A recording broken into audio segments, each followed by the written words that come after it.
Hello and welcome to our third mini episode of My Mom Calls It Soccer. I'm Michelle. I'm Chase, I call it football. And today we are continuing with our journey in the end of soccer season and exploring the teams at the top of the table in the Big Five leagues. And so the league we are talking about today is Serie A. Serie A? Serie A. Okay, and that is in Italy. Yeah, okay. Italy. So tell us, Chase, who is leading Serie A? Inter Milan by 3 points. So from points, that's just a win away. Okay. And they are leading. The gap is second place, who is Napoli.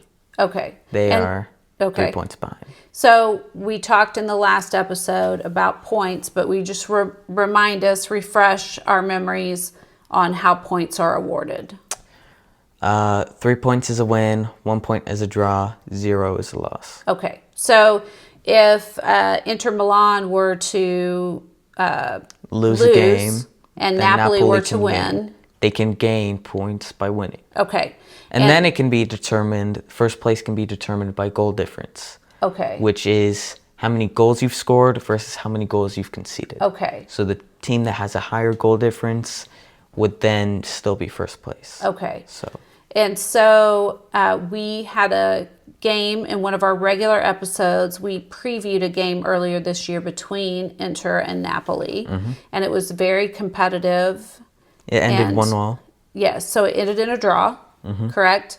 And I think if I remember correct, Inter was ahead the whole game, and Napoli... They hit a really good free kick in the 35th minute and kind of parked the bus at the end. What do you mean by parked the bus? That's when you defend. That's like all players are like defending on their side of the pitch, and they might hit a counterattack if they get the ball back. Okay. It's literally like parking a bus on the field. It is. I have been a Kansas City Chiefs fan my entire life, and we used to, a long time ago before we were good in winning Super Bowls, but we would get ahead and then we would play prevent defense. And it was so frustrating because a lot of times we would end up giving up the lead because we were just kind of parking the bus, I guess. Yes. And then, not continuing to be aggressive and trying to score. Yeah. And that's the coach, Simeone Inzaghi's whole system. Okay. They're a very defensive team.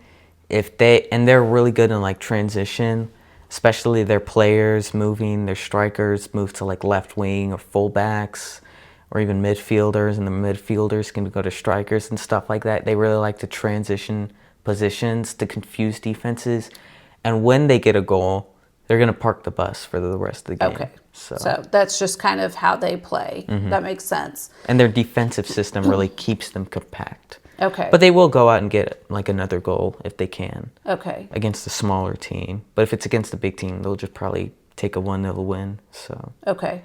And so let's talk about a player to watch and follow through these last 7 games or so on Inter Milan. Who would you suggest people pay attention to?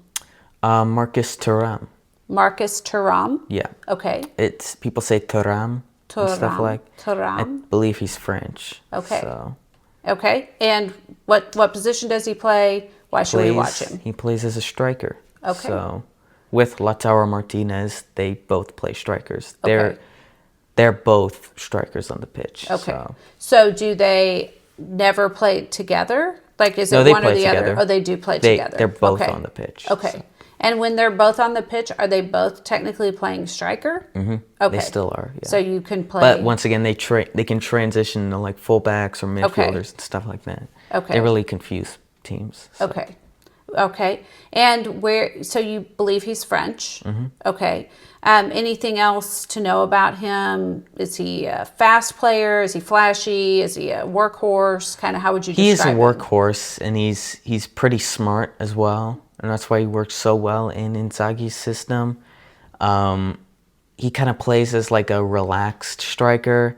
He's not going to go out there and get goals and stuff, but kind of confuse the defense, draw, defenders towards him, so like a cross could be more open. Okay. He does have a fair amount of goals. He has 14 in the Serie A, I believe 3 in the Champions League. But he's he's like an intelligent striker and a workhorse. So. Okay. And say the coach's name again. I believe it's Simeone Inzaghi. And where is he from? I think Italy. He is Italian. Okay. Okay. Interesting. Okay. So he coached Lazio before he coached Inter Milan, which is also an Italian club. Okay. So. Okay. And so it could come down to the wire between Inter and Napoli. Is there anyone else that's close in the race for that as well? It used to be Atalanta, but it looks like they've kind of dropped out. Okay. Inter beat them recently. So. Okay. But it is maybe, are there other teams close enough that if Inter or Napoli really fell off, or if both of them fell off, they might have a chance, or it probably is really going to come down to those two teams? Maybe Atalanta could win it if they fall off, but like Inter and Napoli will not fall off at the end of the season, and I don't think Atalanta could even catch up. Okay. Okay. So it'll be one of those. Okay. Very good. Okay. So again, we're doing a term every time in these little mini episodes to give you some soccer lingo to use. And so the term I have for you to define for us today is gaffer. That's a coach. That is English, like slang lingo. Okay. They call them short.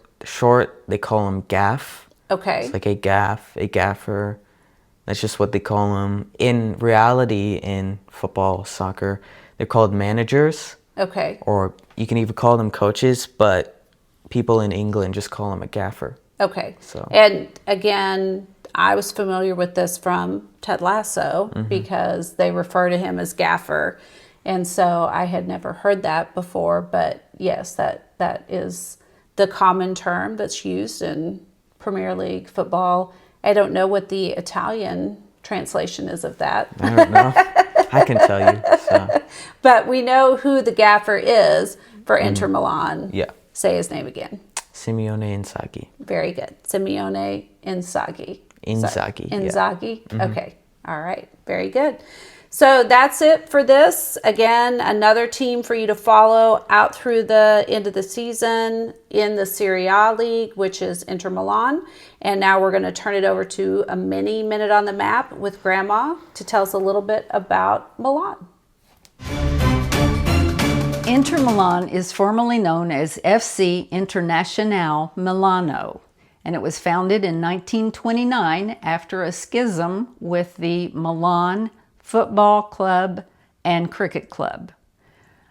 They then went on to share a stadium called San Siro with AC Milan, which is now the other club that was previously called Milan Football and Cricket Club. The San Siro Stadium is located in Milano, Italy, which is in the upper portion of Italy. And even though they share it with AC Milan, they are huge rivals. It's much like the rivalry between the New York Giants and the New York Jets, who also share a stadium and have a huge rivalry in the NFL in the United States.